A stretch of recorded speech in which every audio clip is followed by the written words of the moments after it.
to have eliminated the 150 million confidential fund.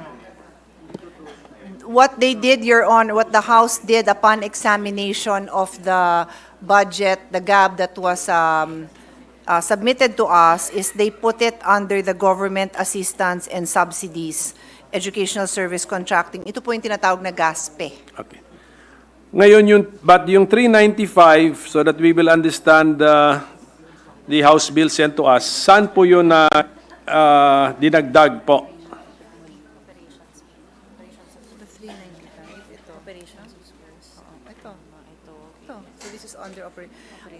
It's under the operation of schools, tama? Under operation schools specifically. Operation of schools, ano ba yan? No, wait. 395 was here.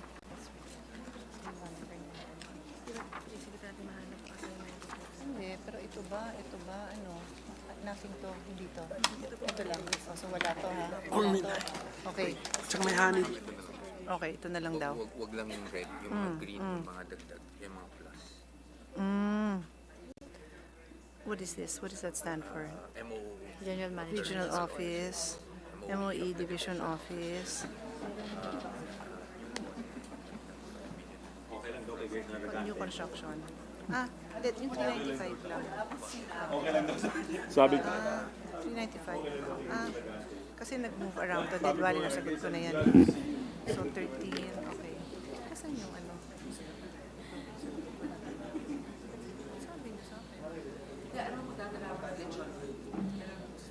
Mr. President, I apologize for the delay. I am reconciling different responses that I'm getting.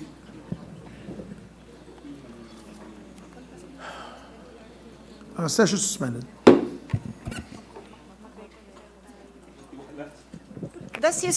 Ready to resume, Mr. President. Session resumed. Mr. President, obviously, we received this over the weekend. Yeah, no? no, that's So, the problem. our LBRMO, our in-house department assisting us, and the office of the DepEd need to reconcile. I would rather isa lang ang maibigay kong sagot kesa sa. So, if His Honor could move on to a different issue, because I didn't know that they had different numbers, Your Honor. ito yung danger, Mr. President, na certified bill ang budget eh. After second reading, diretso yung third reading, hindi natin alam talaga ano yung final na forma eh. So, this is an example, given to us over the weekend. Days. Pero imposible makabisado natin, and then the budget is being certified. That's why from the very start, this representation will question a presidential certification for the regular budget. A very predictable legislative activity, Mr. President. We can even predict when it will happen, Mr. President. So, okay, so with that, Mr. President, tayo naman, and the Senate Committee naman, we added 3 billion, as already stated by the sponsor, no? Yes. To the Office of the Secretary. Almost 4 years. But then our committee report also eliminated the 150 million confidential fund given in the NEP for the Office of the Secretary. That's correct. That's a statement of fact, right? What we have, Your Honor, is upon receipt of the GAB, we retained that amount in the GASPE as I reported earlier. Yes, because we're talking, what is before us now is the committee report. Right? Yes. This, our committee report. Our the Senate. committee Yes, report. okay. Yan po pinag-usapan natin. Okay, so just like in the budget for the OVP, and sabi ko nga, one of the purposes of this of hearings like this, where the agencies are represented, is for the agency to make a final appeal should they want some final changes to their budget, augmentation, restoration, addition, realignment, etc. So, if we can ask the agency concerned, the Department of Education, if they are making an appeal connected with the elimination. Yeah, well, that's what we did. We actually eliminated it. The elimination of the confidential fund of the Office of the Secretary to the tune of 150 million pesos. Mr. President, the Office of DepEd, the VP Secretary, has a statement, and I'll read it. We are all parents who want to protect our children. Ang seguridad ng mga bata ay seguridad ng kinabukasan ng ating bayan. Nonetheless, DepEd will no longer pursue confidential funds. We humbly request that the funds be realigned to the National Learning Recovery Program because we do not expect good scores for the 2022 PISA results coming out this December. So thank you for that, Mr. President, for that manifestation. And once again, I commend our Vice President, who is the Secretary of Education, for that posture, Mr. President, for that position, Mr. President. So may we know about what is that program where the Vice President and the Secretary is requesting us to Yes. put the money Yes. of... Mr. President, ito yung National Learning Recovery Program. Ito po yung extra effort and initiatives to train or to provide additional training for our teachers on the most basics, yung kanilang reading, comprehension, math, which is really the foundation of learning, Your Honor, Mr. President. Is this a tutorial, Mr. President?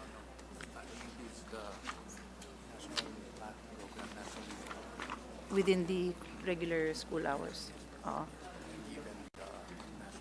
So learning, so includes for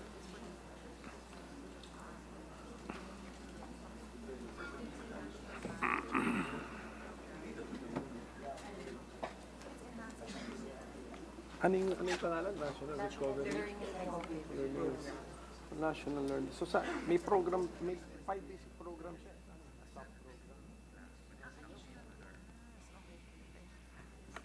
No?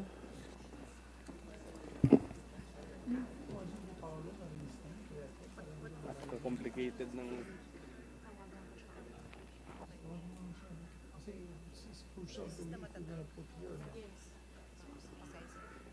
Mr. President, this is the National Learning, the National Learning Recovery Program includes, it has 5 sub-programs: the National Learning Camp, the National Reading Program, the National Mathematics Program, the National Science and Technology Program, and other similar programs to support learning recovery efforts. So that program has a sub-program, but per my records, the DepEd has 5 regular programs.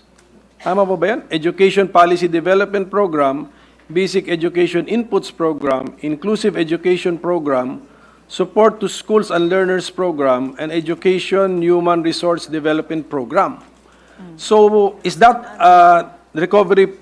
National Learning Recovery Program a sub-program of the 5 programs? Of one of the 5 programs? It's under. No, Mr. President. Itong binabasa ko na National Learning Recovery Program and the sub-items there Yeah. are all under the basic education curriculum. Basic. Ano siya dito? Yes, but aren't the programs of aren't the PAPs, the PAPs of the Education Department, anong tawag doon? Aren't they categorized as falling into one of the 5 basic programs?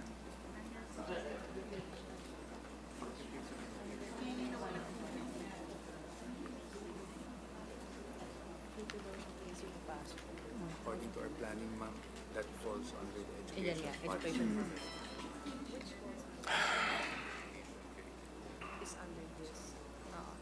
The basic educational curriculum that I mentioned is under the Education Policy Development Program. Correct. Okay. So dyan siya. Okay.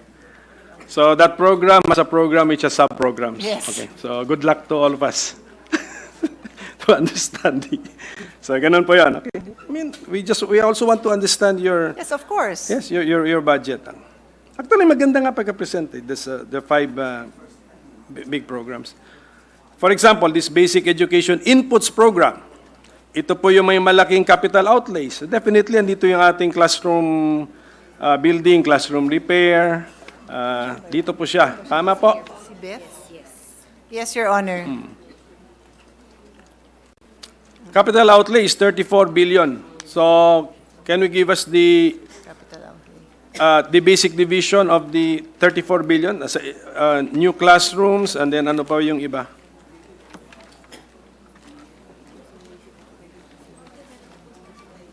Capital outlay. What's under capital outlay? Number 6 lang? That's it? Beth? Yung national learning, ano? Under coverage, ulat mo nga sa papel ang pangalan niya. Ano ba?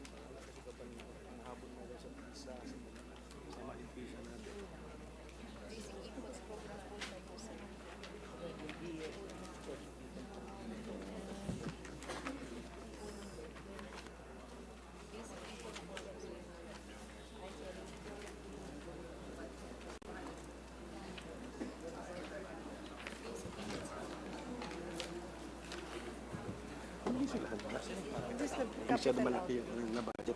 Iba pa ba yun? Masyado malaki.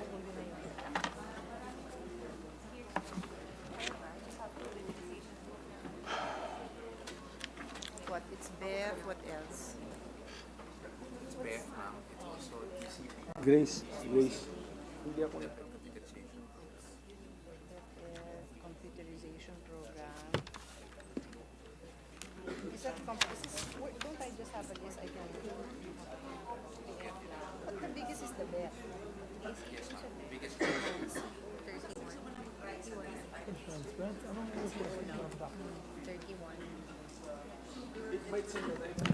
Again, sorry Mr. President, hindi the data we have is not presented as CO kasi the COs are tucked into each program. Yes. So for example, basic education facilities, may CO component yon. So I have to dissect each one to give His Honor an accurate response kung ano yung CO. But I'm really after the I think you've mentioned it earlier also the basic what's our total budget for new classrooms? Okay. Sige, yun simple lang po yun, Alam Mr. ko, apa. President. But that's the charge against the 34 billion, I think. Ilan yun? Ilan po yun? 24.6, Mr. President. Okay. That would be good enough for, what is our cost per classroom? Ngayon po ang ating 2.5 million, pero that includes a budget for parang support, no? Like, nakakompute po yun na for how many classrooms, may bathrooms, ganun po ang computation on Mr. President.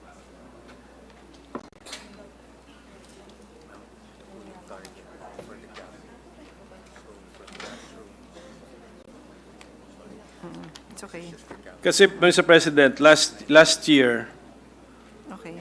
siyempre paulit-ulit din naman yung mga tanong natin kasi this is a regular department naman. Ang functions din niya, predictable na.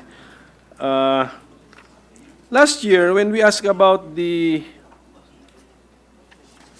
classroom shortage, ang sagot po last year, 167,000.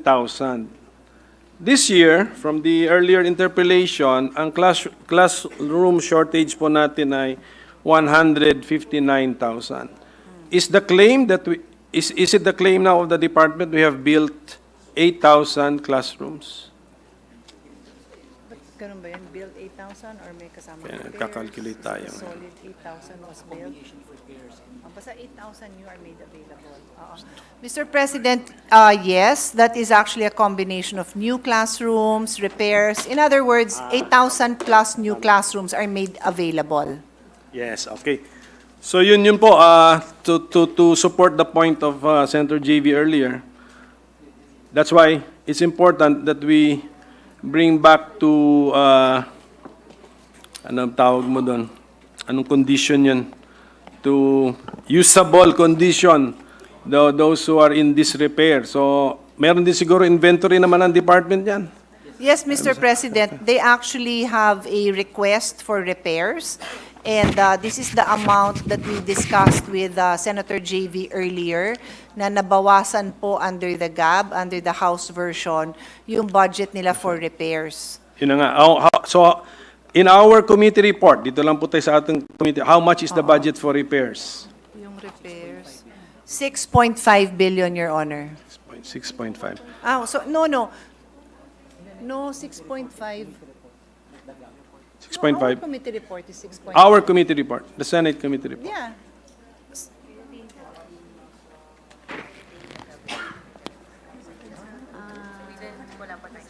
Kaya 1.5. Hindi, kasi...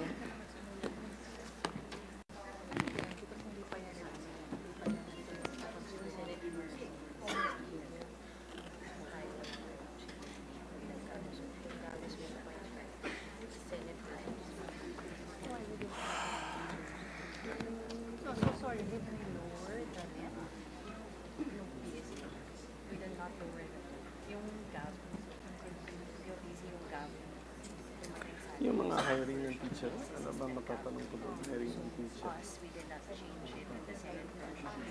Tapos of course yung curriculum kasi bakit na yung curriculum na wala pang Yes, na-realign yung sa Mr. President, let me explain.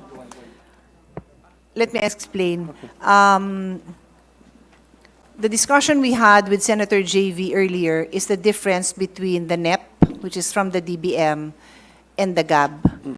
We support the NEP version because we want to have a bigger budget for repairs. Correct. So, but officially, what we have in the committee report is the GAB because in terms of the time constraints we had, then we just adopt the House. But that is not the personal, that is not the recommendation of the chair, and we have a lot of support from our colleagues. If I'm not mistaken, also the chairman of the Committee on Finance. So the committee report, 1.5B. Similar to the GAB. Yes. But we No, take but note that we must own up to our own committee report. That's our committee report. That's our committee report. That is our committee Yes, that's report, our Your committee Honor. report. That's the Senate Committee's report. Ating gawa na po natin yun.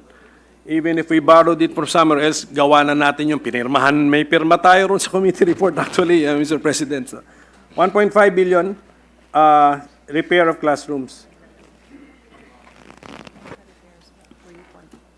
And if the House bill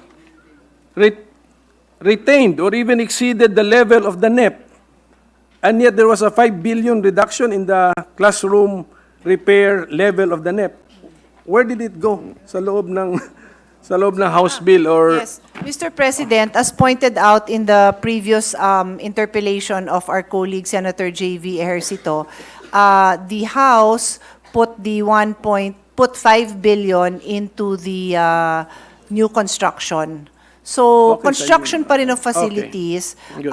but they put it there and they have identified, as pointed out by Senator JV, they identified the schools, the areas, and that's why our colleague, Mr. President, was expressing concern that DepEd would be deprived of their ability to determine what are the priority areas, and we put on record what are the guidelines for determining the priority areas. Correct. We should concede that DepEd has the data, the relevant data on where the classrooms are most needed. But then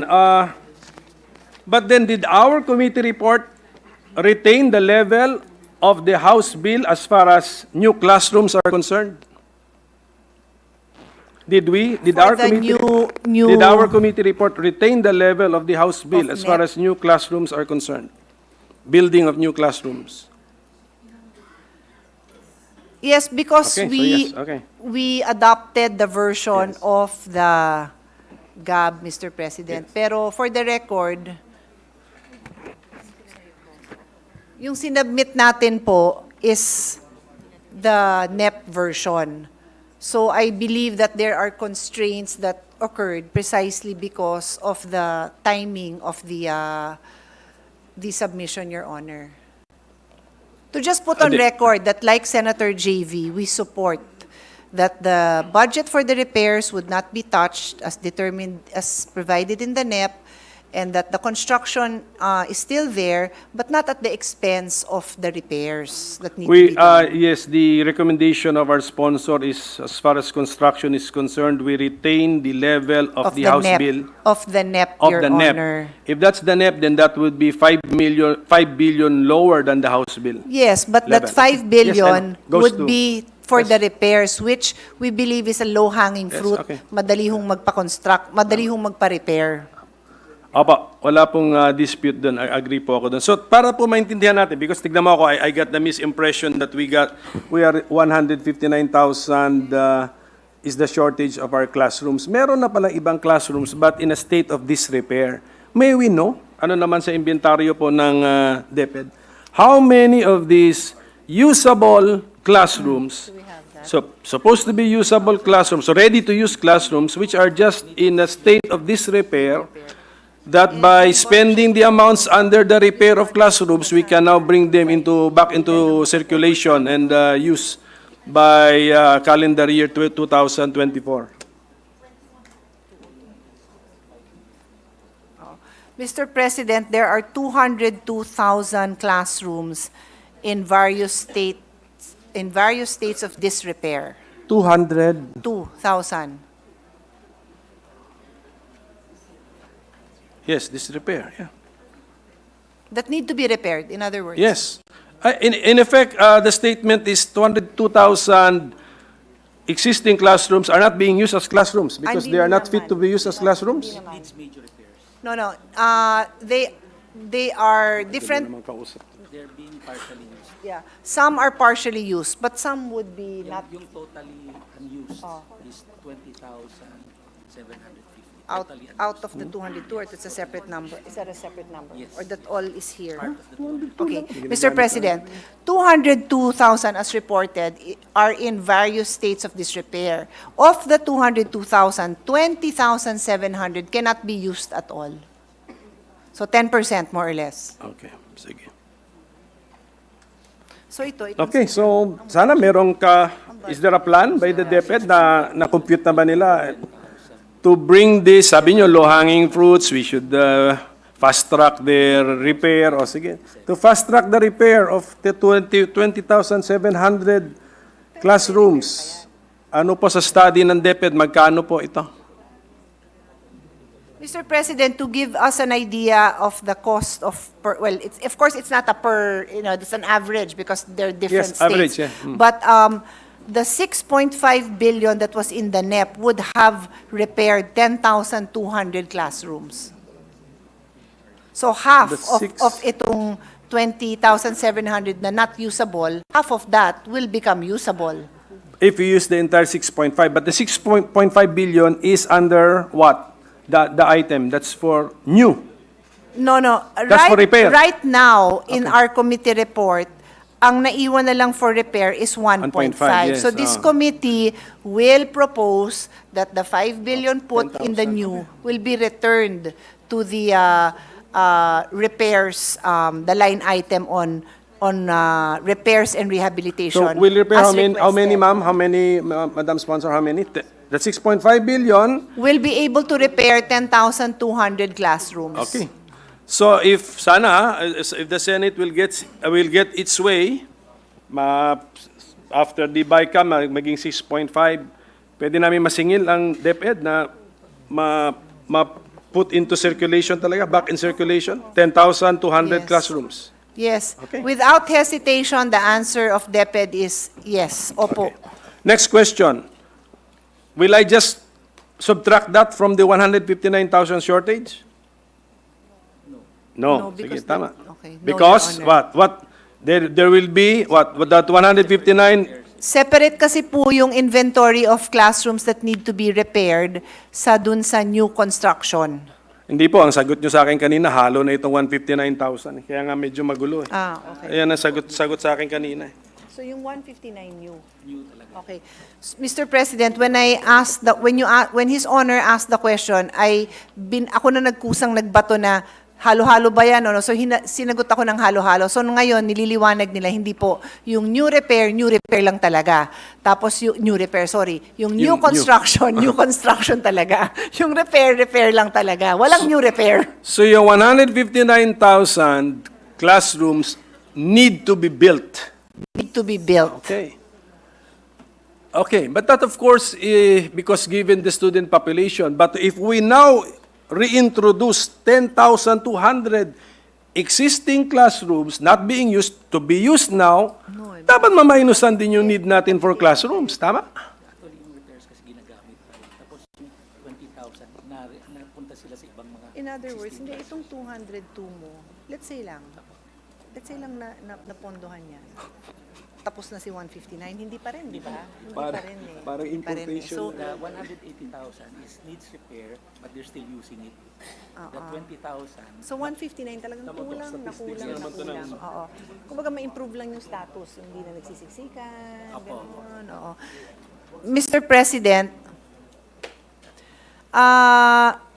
itong 22,000 schools identified for repair still need to be repaired kasi we're making do with those classroom. They're not in great form, pero napagtsatsagaan. Siguro nagko-combine sila ng classroom, hindi maganda Sige yung environment doon. So, kailangan pa rin maayos to on top of the 159,000. Kailangan ayusin naman natin yung yung foundation yan built na, ang walls built na, ang ceiling. Okay. Yes, I agree with the prioritization expressed by our sponsor.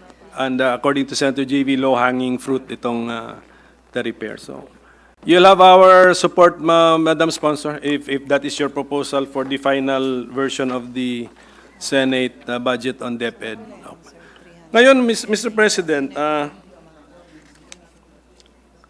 yung 150 million na dadalhin natin sa National Learning Recovery Program, because I think na napag-usapan natin last year yung dismal performance po ng ating mga mag-aaral sa TIMSS, SEA, PLM, PISA surveys.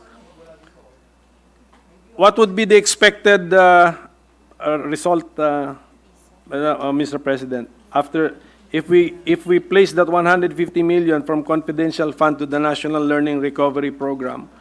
What's now the commitment of the department that when we reassess our learners, what will happen to the test results? Yeah. Well, actually, Mr. President, to be clear, that there are test results that are expected. Is it by December? December, no? That's a date that we do not control because these are tests happening all over the world, no? The results are released. So, yung results na yan, that's not the one that we expect to see improvement because these are children who were pandemic educated. Yes. So, yung 150 na pinag-uusapan natin is enhancing the curriculum basically, which we hope to see results in the years to come. Hindi naman po agad-agad, hindi naman bukas, no? So, tama ba si PISA every 4 years? So, the next testing will be 2025. Would we see results by then, 2 years? I don't know. Maybe, maybe not. Me lang, as a daughter of an educator, it takes time. It takes time. Although the program is named National Learning Recovery, it's really an investment into the curriculum committee. They will use this curriculum? Is this curriculum enhancement? Kaya tinatanong ko kanina, is this tutorial classes, remedial classes, or improving the curriculum? Okay. So it's both for teachers and for students. Yeah, it's both for teachers and students, Your Honor, because for the outcome that we want to present itself to us, then it also starts with the teachers, di ba? So may teacher training yan, and then the outcome. So all of these two components are both part of the program. Sa budget ng DepEd, walang regular item for that? The teacher? Meron. So we're augmenting Meron that naman. particular item? Yes, sir, yes, that is accurate. So that Mr. National President. Learning Recovery Program already has how much in before the 150, if ever, If ever we augment it by 4 150 billion, 4 billion, Mr. 4 President. billion na po yun. Idadagdag Yes. natin. Yes, Okay, Mr. sige President. po, para Mr. klaro po. President, can I go back to His Honor's question, which I promised pag na-reconcile? So yung, di ba, I mentioned earlier that the GAB is higher by 395 million. And His Honor asked saan nilagay. So my response to that, Your Honor, is it is placed in the general management and supervision, specifically operation of schools. 11 million is in the division of Mandaluyong, 40 million in the division of Marikina, and 300 million in Bicol region. Is that how the department is organized? You just say Bicol region? Well, Ganun ba? actually, naka-lump sum siya. Hindi ho siya na... Kasi yung isa, when you say division, klaro yata yun eh. Marikina Division, Mandaluyong Division, at normally, least under that's the very clear. division, there's PS, MOOE, and CO. May breakdown yan. So it's a regional division. The Bicol Region Division? Ganun po ba pag-divide natin sa ano? Well, Sa dito struct- po kasi sa cities in Metro Manila, nakalagay division. Correct. It's a Department of Education, Yes. you know, the way they divide the territories. Pero sa Bicol, it's Region 5, Bicol. May breakdown. So it's broken down into various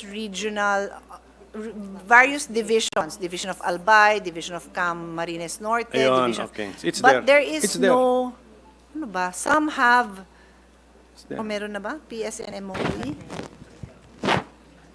Hindi. Pero PS, MOE, walang, do I say na ano? Wala. Yeah, they are placed in MOE, Your Honor, Mr. President. Basta klaro po, klaro naman po. We just say 300 billion to Bicol, but sa schools division offices identified na. Yes, Your Yes, okay. Honor. Thank you, Yes, thank you. Mr. President. Now, just as we have Mr. President, it's 300 million. yes, 300 Yes, million. oo. What did they say? Did they say billion? Yeah, 300 million. million. Yeah, 300 million. So Sorry accounted for that. so far yung 355 million. Yes. Hinahanap pa ng LBRMO natin yung balance of 40M. Sige, but thank you for the effort, Madam Chair, Mr. President. So, do we also have a shortage of teachers? Yes, Mr. Ilan President. po yun?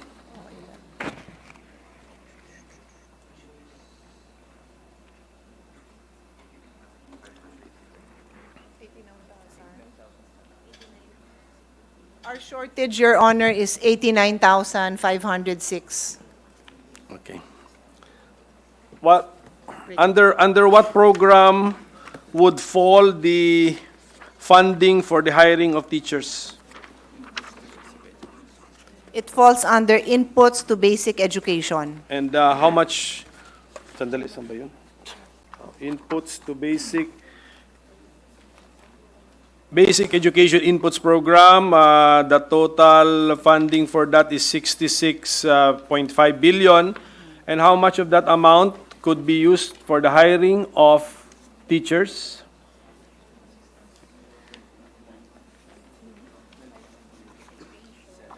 Is for hiring. 21.7 billion is for the hiring of teachers. And that amount would be good to hire how many teachers?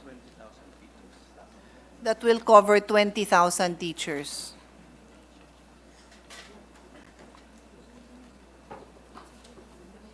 For the budget of 2023, how much did we appropriate under this program for the hiring of teachers? For 2023. Same. Tapos ang next question ko siguro is, were we able to achieve the target? To fill Yeah? the target. To achieve the target, or 23.9 sa Last year. yes po, Oo. sa Pero na-fill nyo? lahat. Hindi pa lahat. What like how? Ito PSC yung field nila ng teaching, right? Is this it? Okay. Mr. President, in the 2023 GAA, the amount was 23.9 billion. And the field teaching. What was the commitment for this year? You asked for 23.9 billion pesos for the hiring of teachers. How many did you commit during the budget hearing last year? 9,006. To hire 9,650 teachers. 9,000? 650 teachers. O, kumusta po? Is it accurate to say this o hindi yan? Yan ba yun? Hindi. Pero parang malayo pa. Bakit po I mean, 23.9 billion for 9,650 teachers, and yet for next year, 21.7 billion to hire 20,000 teachers. Parang nagbago ba ang rate ng mga teachers? Parang iba nga yung rate. Nakikita mo yung sinasabi niya. Last year, 23. I-hire mo daw 9. Ngayon, 21B. I-hire mo. Tapos nito teacher, tatanungin ko na lang yung textbook. Last this year. Ay, iba na yun. Sa ibang, ano yung tatanungin natin sa audit. Huwag daw tayo may tanong sa basic feeding kay Grace na daw yun. Ano pa? Ano pa yun? Textbook ito malaki times 12. Ano ba yung malaki? We're checking, Your Honor. Actually, doon sa may revenues nila, yung miscellaneous. Hindi ba? Ganun. Saan ba yun? Ano mo? Point out mo yun sa non-tax revenues nila.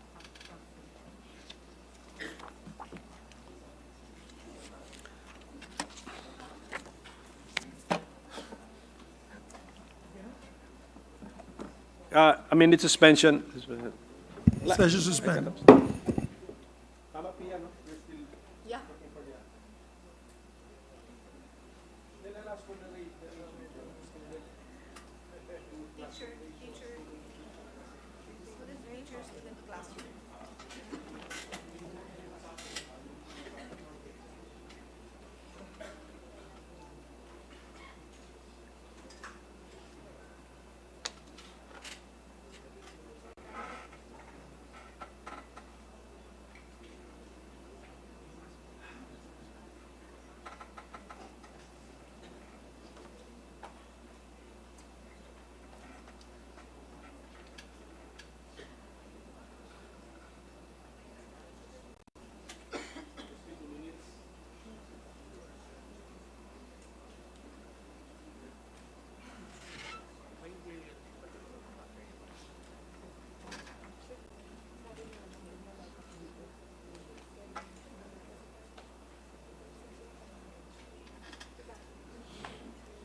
we're giving the number 27, student ka nag-number 6.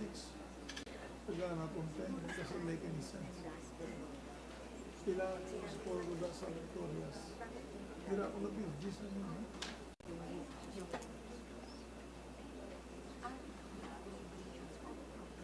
Yung ranking ko ng Victorias, so I can